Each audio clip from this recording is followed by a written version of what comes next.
Thanks, Matt. And good afternoon, everybody. Good to see everybody. And hard to screw last weekend up, so happy to talk about that. More importantly, I thought we had a good bye week, a productive bye week. It was, I think, went pretty smoothly. And needless to say, we turned our attention now to the challenge that awaits us in Columbus this weekend. So basically, say three things about Ohio State, three facts. First and foremost, they've got really good players, all three phases. And I think are really deserving of their ranking, certainly.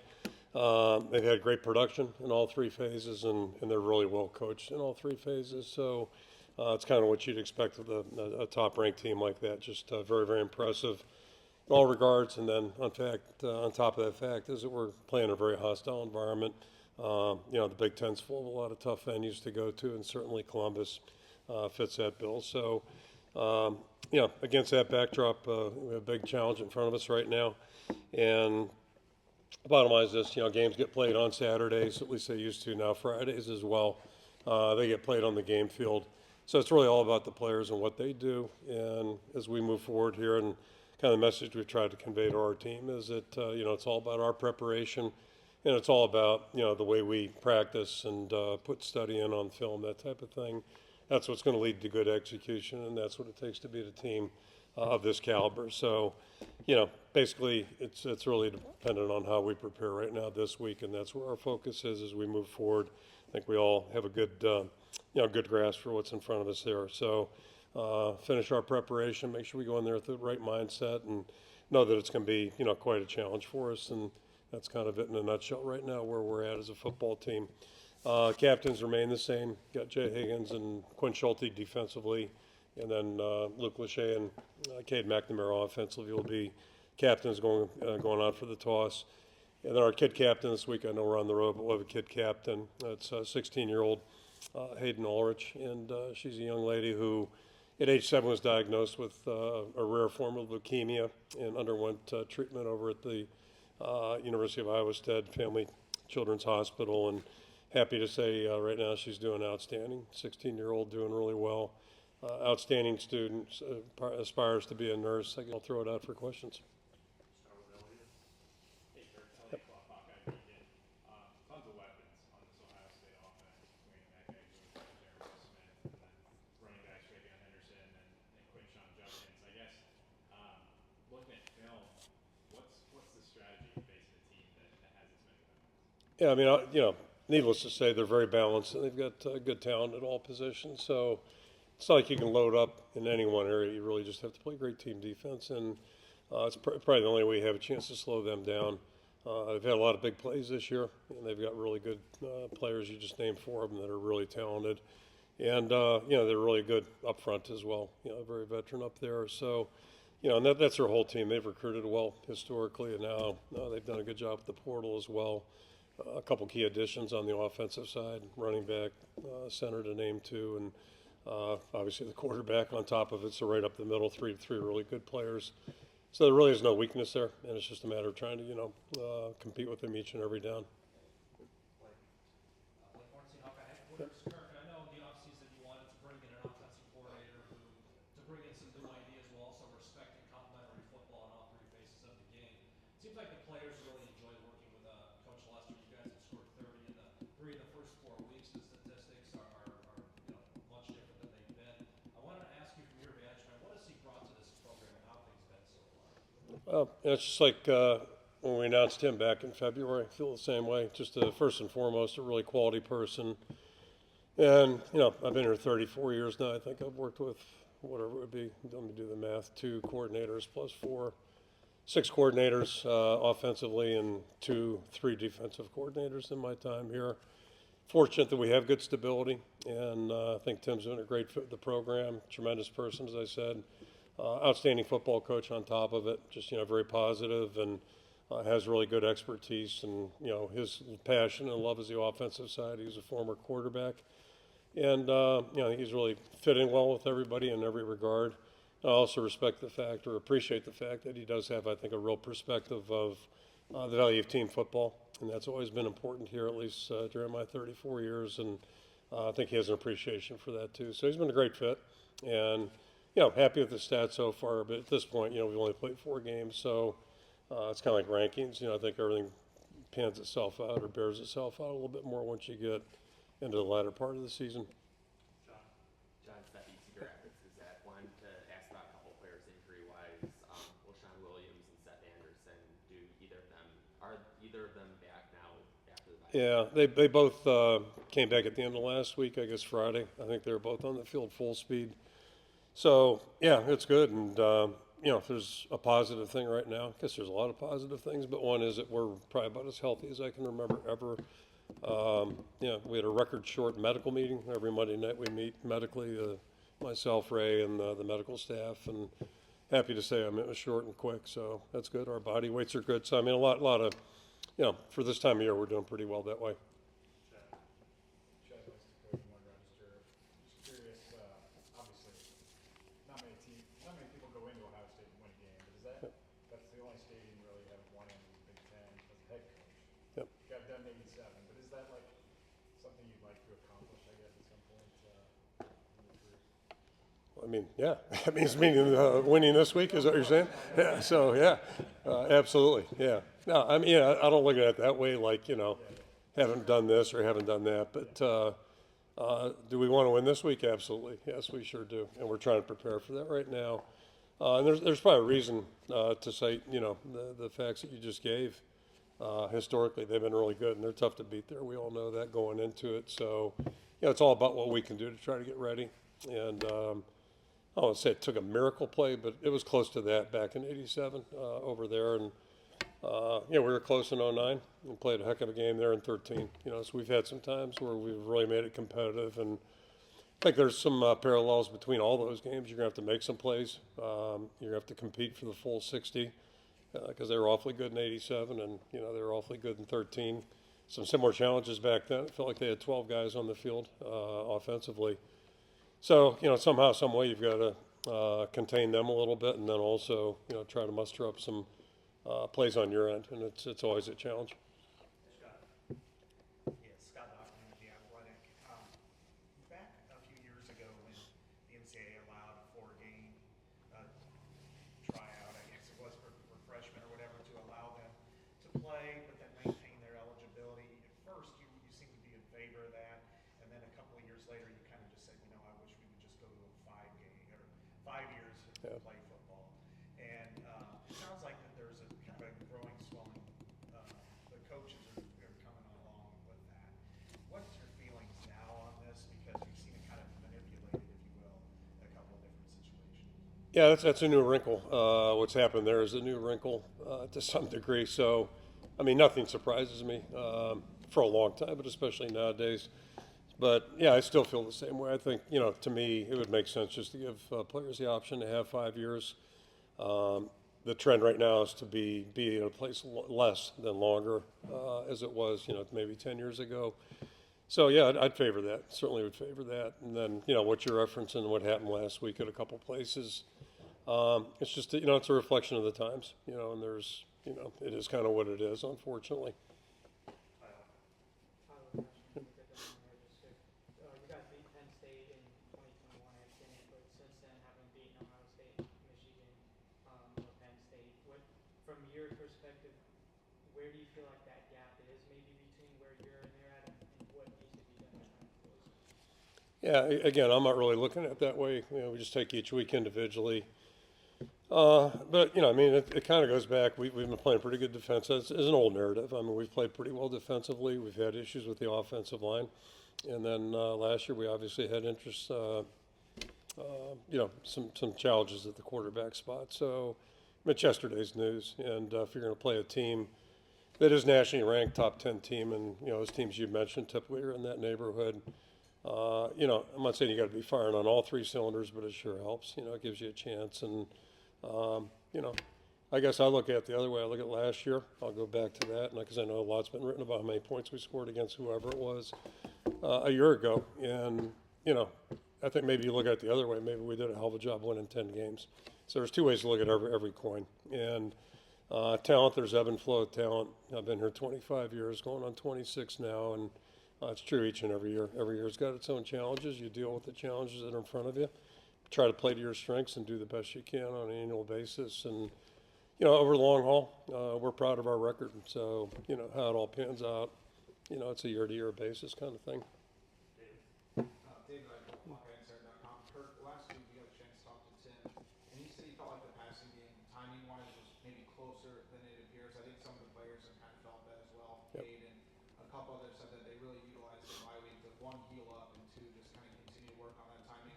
Just from your vantage point, what's your kind of assessment of the passing game right now, just as far as timing and trying to piece everything together as the season goes along? Yeah, I'm only smiling because this is a hell of a week for a test drive. It's going to be a little bit of a challenge there. And just, part of that too is blocking their guys up front. They've got an outstanding front. I mean, I think they have 8 all-conference players back on defense. Maybe it's 9. I'm not sure, but they've got really good talent. So their back end is really talented and veteran. The front guys are the same way. But I agree with what the players said. I think we're making progress, and I was not overly concerned about the statistics coming out of our last game. I was really pleased with the way we played and just the way we responded in that game. And you play the way the game's going too. That's the other part of it. And personally, I hope we don't have 60 pass attempts this week, because if we do, I know what the outcome's going to be. But we're making progress, and I feel like we're progressing pretty much in every area over the last 4 weeks. And now the challenge is we got a 8-week stretch right now. We're just focused on the next 6. But that's the challenge is make improvement each and every week.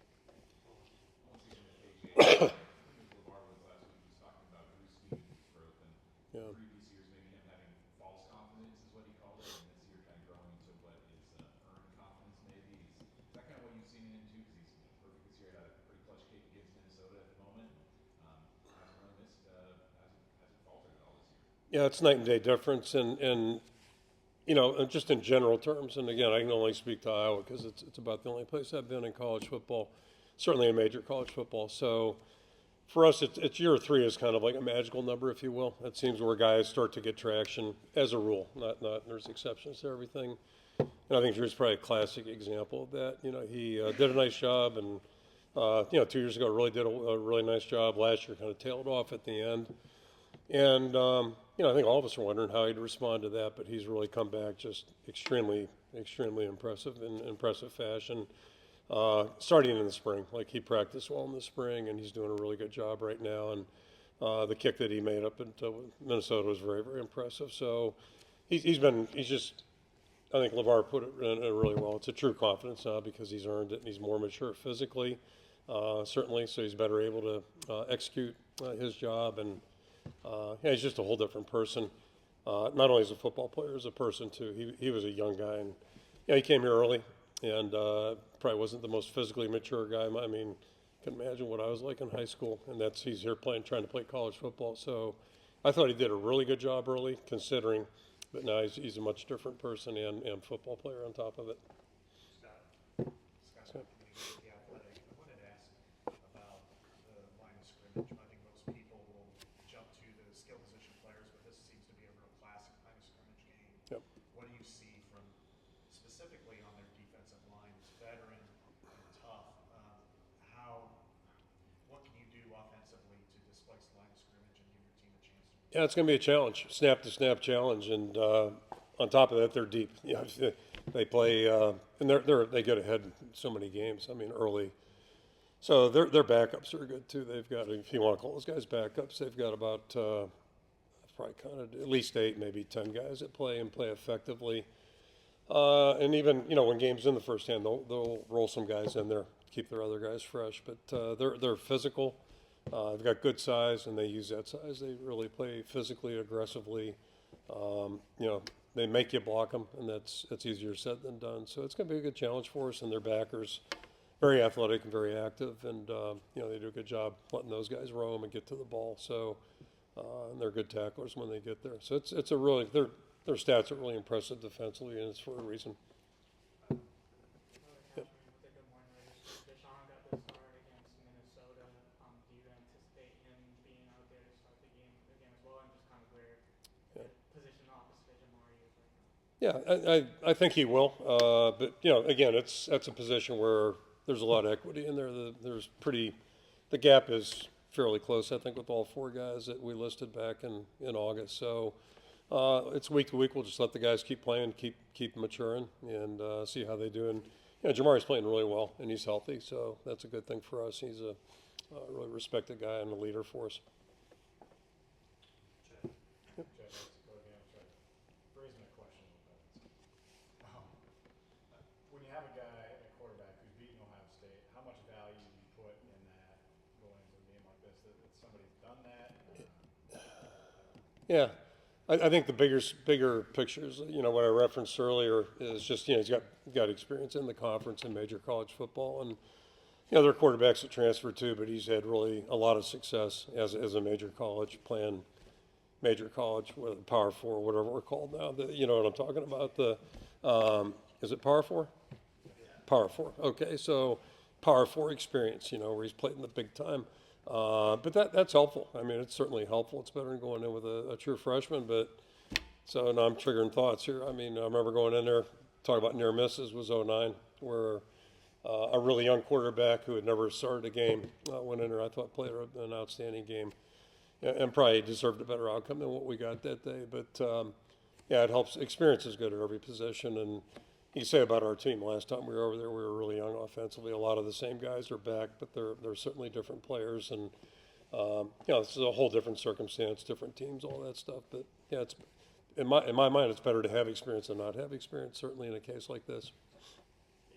Hawkeye Beacon. Talking with Caleb a little bit, this morning, Caleb Johnson. He had said, being from Ohio, that though he didn't get the offer from Ohio State, he didn't really feel like he had a chip on his shoulder. He just always wanted to beat him. That type of mentality. I guess I'm just curious as to what having that type of mentality from arguably your best player does for your offense. Yeah, I mean, I hope all of our guys have that attitude because that's what it's going to take. I mean, we're playing a really outstanding football team. So, I don't know how big a factor that's going to be, but he's really been running well this year, as all of us know. He's been really focused and motivated, and I'm not saying he wasn't motivated before, but I think he's really focused on the right things now, and it's showing up in his performance.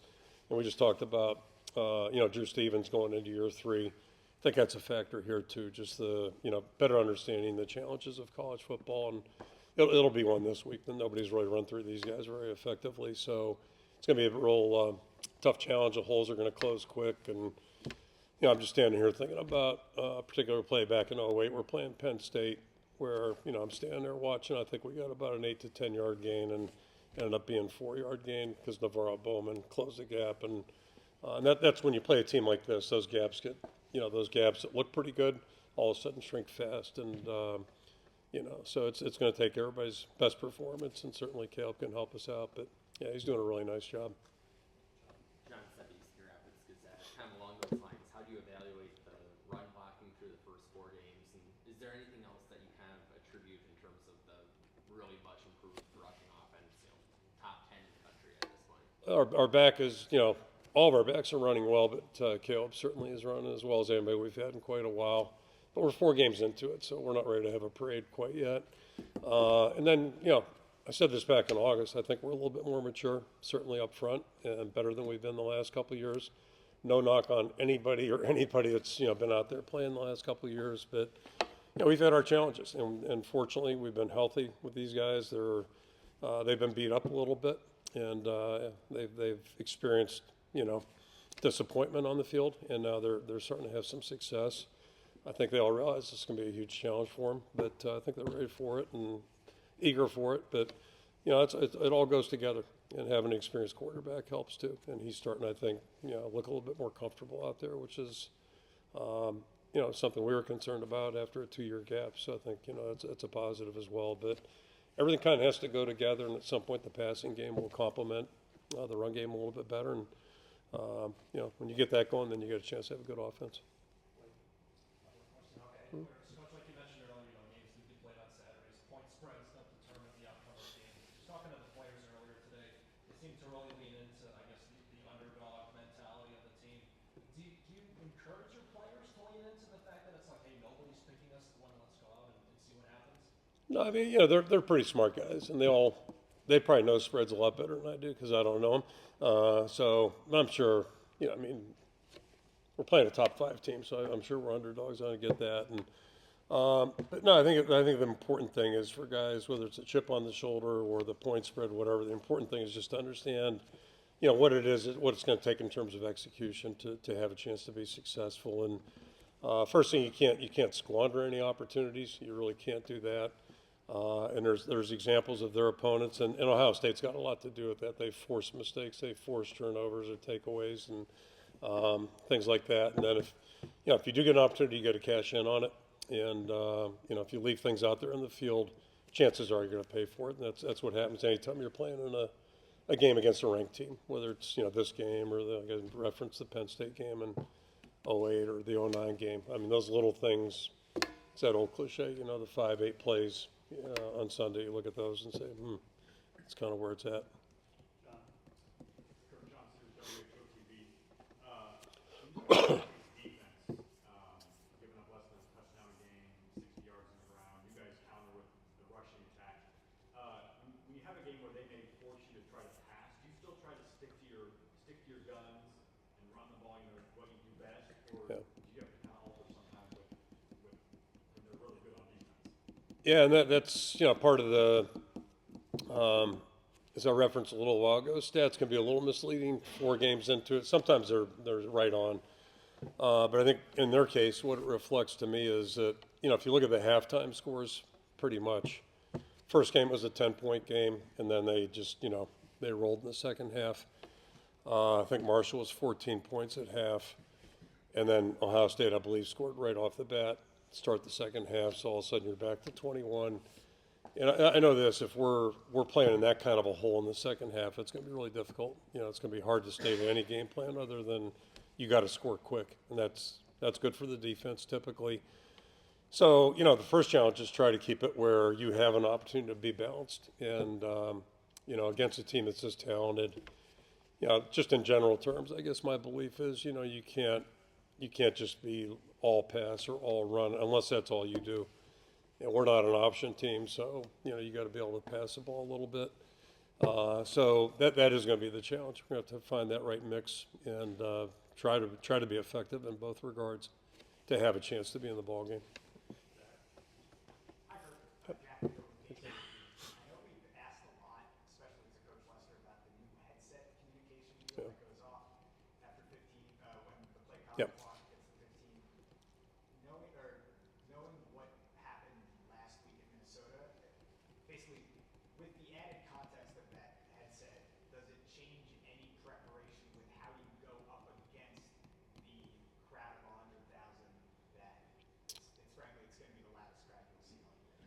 Yeah, I don't think so. I think, again, it's just very helpful. And, we still have the wristband stuff and all that just in case of the thing, because you have to be prepared if it goes down. That's the bad side about technology. Power failures are a challenge. So if it goes down, you have to have plan B ready. But I think it's helpful. And, we're a very wordy system now, because of the West Coast offense. So there's I think it's been helpful. And to me, it's just better for the game. So I'm all for it. I think it's been good for everybody. Finish up with Scott for the match. Yep. Scott Yes, again, Scott. Athletic.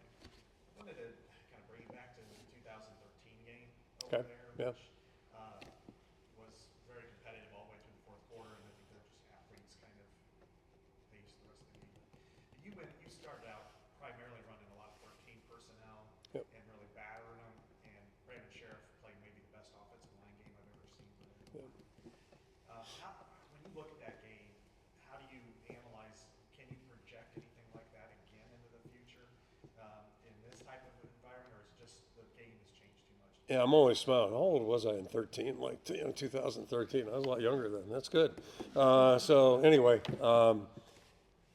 yes and no. Philosophically, that was our plan. Try to keep the ball out of their hands a little bit and eat some clock and, score some points. And Doozy had that long reception, which really helped the cause a little bit. So I think we pretty much got what we wanted to accomplish that day. But to your point, in the fourth quarter, we just, felt like there were 12 guys, I said, with Carlos side. And then Braxton Miller, I think, was a quarterback, right, who could run and throw. So, but long story short, I don't think it's going to help us. This is just a whole different outfit. And so, we're trying to get a feel for them a little bit.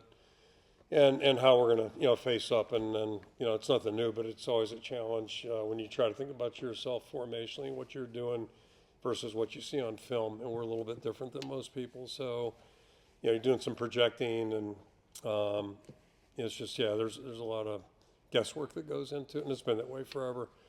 So, at some point we'll just kind of do what we do and try to match it up with anticipation what they may do. And the good news is that they can only do so many things, but it's more concerning just about how they do it. They do it really well, and they're pretty effective. So, since Coach Knowles has gotten there, they've really been good on defense. Not that they weren't before, but I mean, they're pretty good right now. Yeah, Mitch.